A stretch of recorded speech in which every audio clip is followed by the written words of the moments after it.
주기도의 첫 구절, 하늘에 계신 우리 아버지에 대해 함께 살펴보았습니다. 구약에 심판하시는 무서운 하나님이 아닌 친근한 아버지라는 호칭을 통해 하나님이 어떤 아버지이신가를 살펴보았습니다. 아버지는 첫 번째로 우리 공동체의 중심이자 구심점이고, 두 번째로 아버지는 사랑의 다른 표현이다.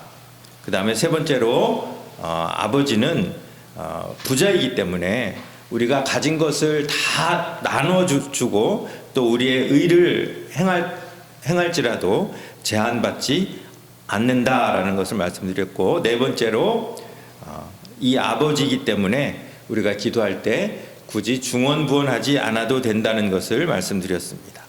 결국 이 주기도는 어떤 윤리적인 조건을 제시하는 기도가 아니라 관계를 확인하는 기도입니다.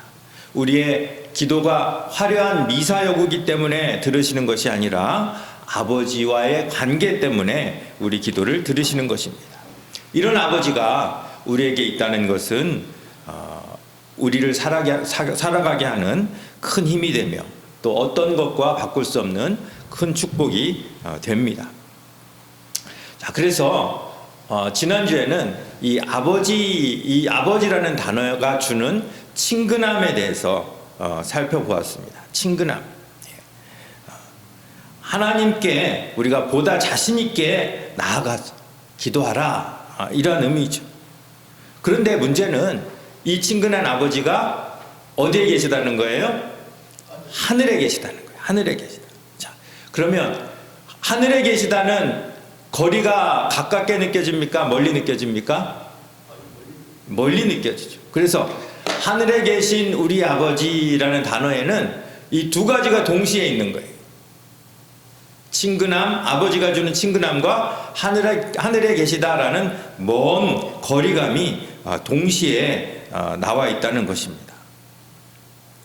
그래서 지난주에 우리 아버지라는 그 단어를 통해서 친근함을 살펴보았다면, 오늘은 이 하늘에 계신이라는 단어를 통해서 먼 거리감에 대해서 함께 생각해 보고자 합니다. 자, 하늘에 계시다는 무슨 뜻일까요? 그 반대말은 땅에 계시다가 될 겁니다. 땅에 계시다. 만약 하나님이 땅에 계셨다면 우리는 좀 더 친근히 아버지께 다가갈 수 있었을 것입니다. 하지만 예수님은 하늘에 계신이라는 조건을 달아 그 아버지에게 범접할 수 있는 그 거리감을 우리에게 확인시켜 주십니다. 뿐만 아니라 이 산상수훈의 여러 곳에서, 그리고 또 이 산상수훈 다음에 하시는 말씀 가운데도 아버지가 항상 하늘에 계시다라는 것을 예수님이 반복해서 강조하십니다. 자, 우리말로 하늘 하면 그냥 하늘이에요. 그런데 영어로는 하늘에 두 가지가 있죠. 뭐와 뭐가 있을까요? 스카이하고 헤븐이 있어요. 스카이하고 헤븐이 있어요. 그래서 여기 하늘에 계신 우리 아버지는 스카이에 계신 아버지일까요? 아니면 하늘에 계신, 헤븐에 계신 아버지일까요? 헤븐에 계신 아버지죠. 여러분, 이 소련의 그 우주 비행사 가가린의 이야기를 들어보셨을 것입니다. 인류 최초로 지구를 떠나 108분 동안 우주에서 지구를 바라본 그러한 사람입니다. 가가린이 돌아와서 지구는 푸르다, 그러한 그 이야기를 했고, 그의 말대로 지금까지 지구는 푸른 별이다 라고 인식되고 있습니다. 자, 우주 여행에서 돌아온 이 가가린이 당시 소련의 공산당 서기장이었던 후르시초프를 만났습니다. 후르시초프가 가가린에게 물었습니다. 당신은 우주에서 신을 보았습니까? 네, 저는 우주에서 신을 보았습니다. 공산 이념을 신처럼 떠받들고 있던 이 무신론자 후르시초프는 가가린의 말을 듣고 한숨을 내쉬더니 이렇게 말했습니다. 나도 그럴 줄 알고 있었소. 자, 여기 1만 달러를 줄 테니까 당신이 신을 보았다는 말을 아무에게도 하지 마시오. 그 후 가가린은 로마에 가서 교황을 만났습니다. 교황 역시 가가린에게 같은 질문을 했고 이번에는 가가린이 이렇게 대답했습니다. 아니요, 우주에 신은 없었습니다. 그러자 교황 역시 한숨을 내쉬면서 사실은 나도 그럴 줄 알았습니다. 여기 당신에게 1만 달러를 줄 테니까 우주에 가보니 신은 없더라는 말은 아무에게도 하지 말아 주십시오. 마침내 미국에 간 가가린은 케네디 대통령을 만나게 되었습니다. 똑같은 질문을 합니다. 당신은 우주에서 신을 만났습니까? 네, 저는 우주에서 신을 만났습니다. 그러자 케네디는 아무렇지도 않다는 듯한 표정으로 퉁명스럽게 말했습니다. 신이 있건 없건 사실 나에게는 별로 상관없어. 왜냐하면 나를 지지해주는 유권자들 가운데는 신을 믿는 크리스찬도 있고 또 무신론자도 있기 때문이요. 그 말에 가가린은 케네디에게 이렇게 말해주었다고 합니다. 그런데 어떡하죠? 그 신이 흑인이었습니다. 누가 웃자고 지어낸 이야기지만 여러분 설교 시간에 가가린 이야기 많이 들으셨죠? 가가린이 우주에 가서 내가 보니 신은 없었다라고 이야기했다는 그 이야기를 여러분들 들으셨을 거예요. 그리고 거기에 덧붙여서 인류 최초로 달에 착륙한 미국의 닐 암스트롱은 달에서 지구를 바라보며 주 하나님 지으신 모든 세계를 불렀다는 이야기까지 떠돌았습니다. 그래서 이 예화는 사실 이 무신론의 공산주의 소련과 또 신앙위에 건설된 미국을 비교하는 기복적인 예화로 설교 시간에 단골로 사용되던 이야기입니다. 그래서 우리는 이 가가린이라는 사람을 이름만 들어도 이 사람은 마귀다 이렇게 연상하게 됩니다. 하지만 실상은 다릅니다. 이 가가린은 독실한 러시아 정교의 신자였습니다. 그리고 세례까지 받았던 그러한 사람입니다. 이 신은 없었다는 이야기는 가가린이 직접 한 이야기가 아니라 그 후르시초프가 지어낸 이야기라고 이렇게 전해지고 있습니다. 저는 이 개인적으로 가가린이라는 사람을 매우 좋게 생각합니다. 이분 키가 몇인지 아세요? 당시에 그 우주 비행사가 되는 조건이 있었어요. 근데 가장 큰 조건이 뭐냐면 키가 170 이하였어요. 그러니까 우리 그 길교에 계신 분들은 다 좀 호프가 있죠, 소망이 있죠. 그런데 170 이하여야 하는데 이분은 특별히 키가 158밖에 안 됐어요. 그런데 이렇게 작은 남자가 인류 최초로 우주 비행선을 타고 지구 궤도를 돌았을 때는 그가 얼마나 많은 노력으로 수많은 경쟁자들을 물리쳤는지를 우리가 짐작할 수 있어요. 그래서 이 가가린이 신은 없다라고 한 이야기가 조작되었든 아니면 그가 직접 한 이야기든 간에 상관없이 우주에 가보니까 신은 없었더라라는 이 말은 옳은 얘기일까요? 옳지 않은 얘기일까요? 옳은 얘기도 될 수 있고 옳지 않은 얘기도 될 수 있어요. 왜냐하면 예수님이 말씀하시는 그 하늘은 가가린이 이야기하는 그 우주, 하늘, 스카이 그것이 아니기 때문이에요. 예수님은 헤븐을 말씀하셨는데 지금 뭐 후르시초프든 케네디든 로마 교황이든 많은 사람들은 어디에 가서 지금 하나님을 찾았느냐고 물어봐요. 스카이에 가서 하나님을 찾았느냐고 물어보는 것이기 때문에 질문 자체가 성립이 안 되는 것입니다. 하나님이 계신 곳은 스카이가 아니라 헤븐입니다. 반대로 우주에 가서 보니까 과연 하나님이 계시더라. 정말 하나님이 만드신 그 우주에서 주 하나님 지으신 모든 세계를 노래를 했든 안 했든 관계없이 사실 이 닐 암스트롱의 이야기도 맞는 이야기예요. 하나님의 전지전능하심을 믿는 사람이라면 우주의 그 놀라운 신비를 바라보면서 그 만드신 분을 생각하지 않을 수 없기 때문이에요. 비단 우주까지 나가지 않아도 우리는 주변에 풀 한 포기, 나무 한 그루, 졸졸 흐르는 그 시냇물을 보면서 하나님이 계시다는 것을 알 수 있는 거예요.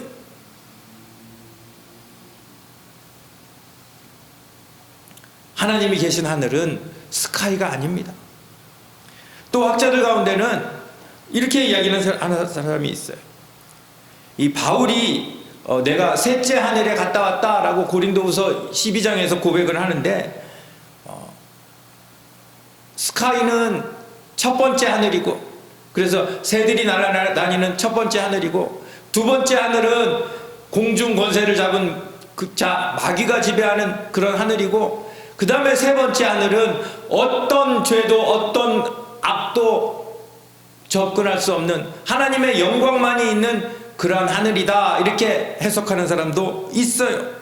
그런데 이것은 그저 그 당시에 헬라와 유대의 그러한 지식과 사상 가운데 있는 이야기일 뿐이지, 우리 지금 21세기에는 어떻습니까? 우주가 어떻다는 것을 초등학생들도 다 알아요.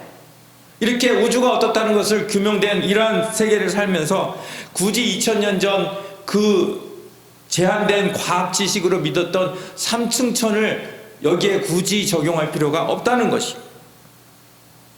그래서 그렇다면 지금 예수님이 말씀하시는 하늘은 어떤 것일까? 하늘은 어떤 물리적인 그러한 장소가 아니라 하나님이 통치하시는 곳, 통치의 개념이라고 봐야 한다는 것이죠. 만일 하늘이 물리적인 곳이라면 비행기나 우주선을 탄 사람들은 하늘나라에 올 수 있다라고 말씀하셨을 것이. 하지만 하늘은 어떻게 가는 것입니까? 믿음으로 가는 곳이에요. 결국 우리 마음 가운데 하나님의 통치 영역을 가리키는 것이 하늘이라는 것이. 하늘의 가장 좋은 예는 아마도 에덴 동산일 거예요. 많은 사람들이 에덴 동산이 물리적으로 어디에 위치해 있느냐 궁금해합니다. 하지만 그 물리적인 위치가 중요한 것이 아니라 하나님의 통치가 충만하게 꽉 찬 곳, 단 1%의 불순종이나 죄도 존재하지 않는 곳, 그곳이 바로 에덴 동산이요 하늘이라는 것이에요. 그래서 아담이 에덴 동산에서 쫓겨났다는 것은 그가 어떤 물리적인 공간에서 추방당했다는 것이 아니라 하나님의 통치 영역에서 벗어났다라고 해석하는 것이 옳다는 것이에요. 자, 그렇다면 여러분 보세요. 주기도를 드리는 사람, 그리고 주기도를 받으시는 분, 같은 공간에 있습니까? 서로 다른 공간에 있습니까? 물론 하나님은 무소부재하시기 때문에 우리와 함께 있지만, 우리는 하나님이 계신 그곳에 지금 갈 수 없어요. 서로 다른 공간에 있다는 것이. 드리는 사람은 땅에 있고 받으시는 분은 하늘에 계십니다.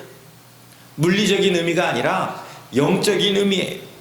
자, 그렇다면 하늘과 반대되는 땅은 어떤 곳입니까? 땅은 그야말로 공중 권세를 잡은 자 사탄이 통치하는 곳입니다. 자, 그래서 주기도는 사탄이 통치하는 곳에서 사탄의 영향력이 1도 미치지 못하는 곳, 하늘을 바라보고 드리는 기도가 바로 주기도라는 것이에요.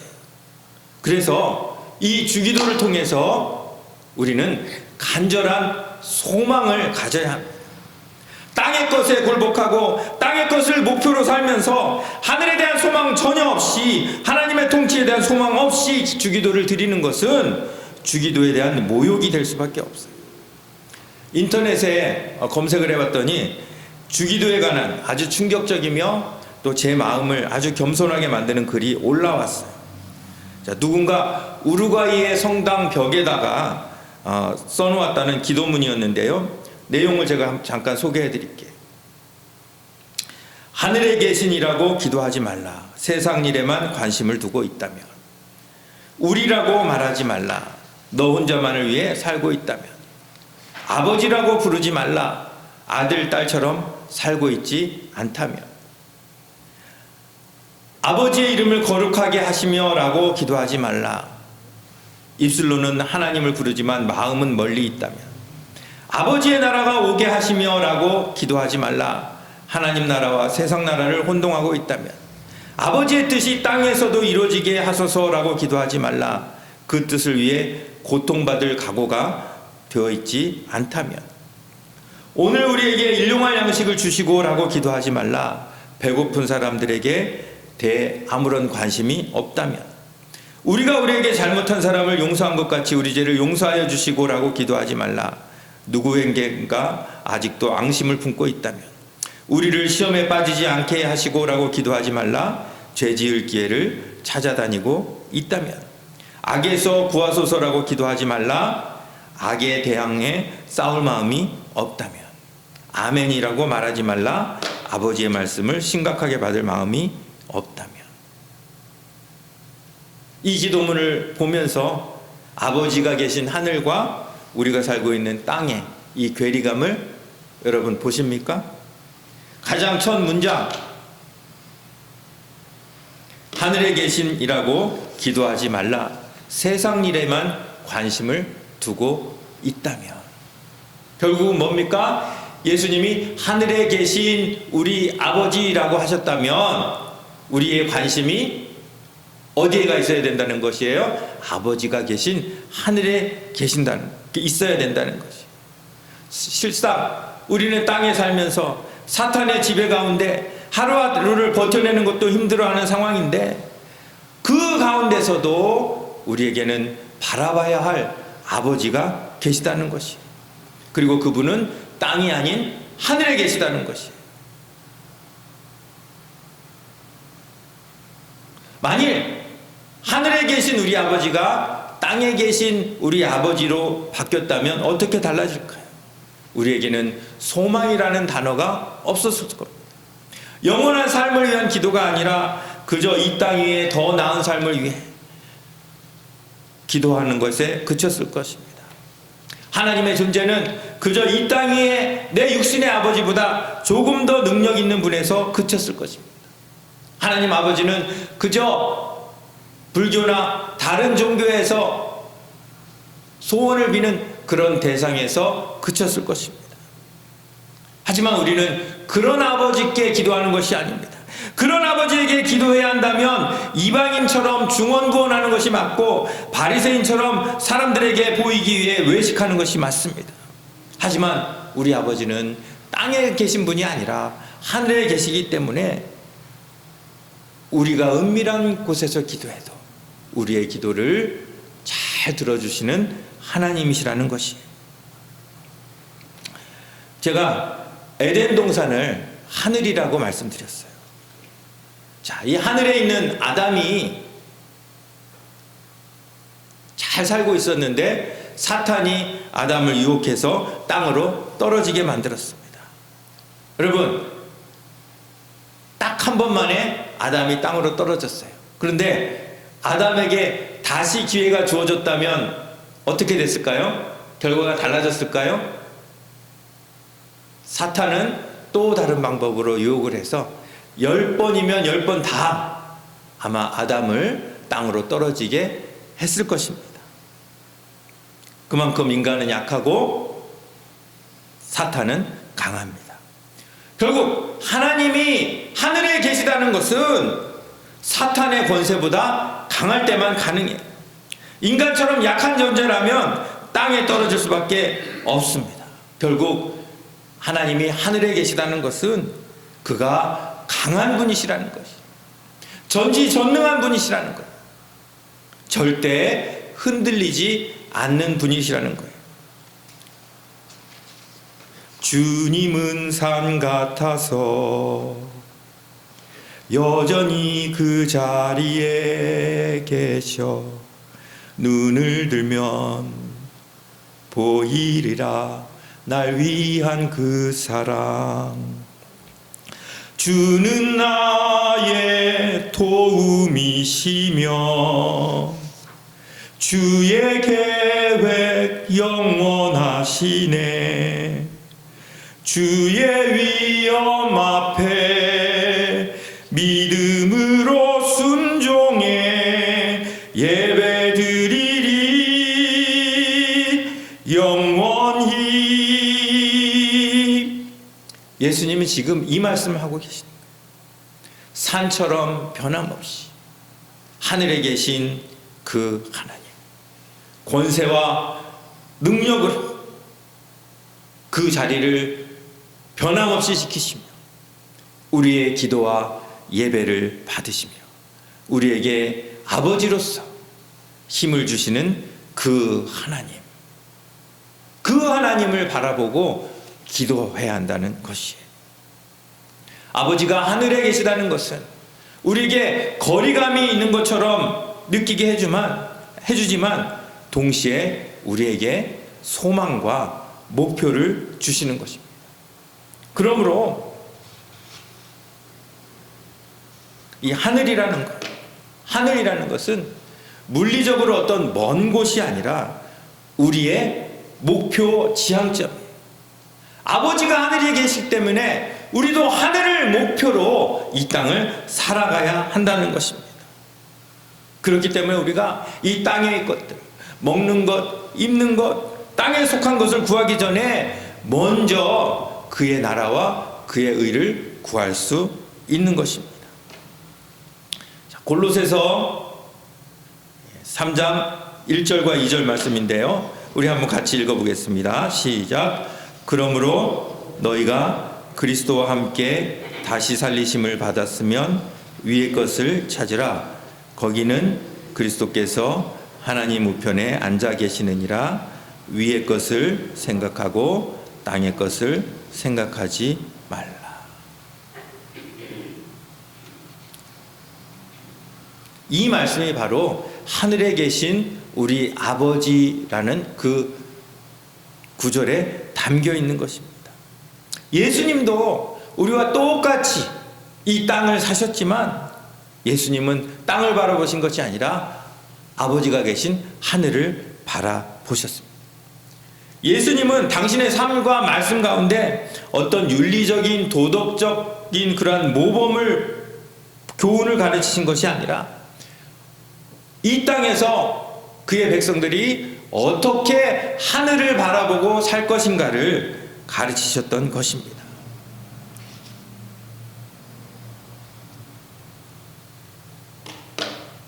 그래서 산상수훈도 보면 이렇게 팔복의 말씀을 우리가 이해를 잘 못해요.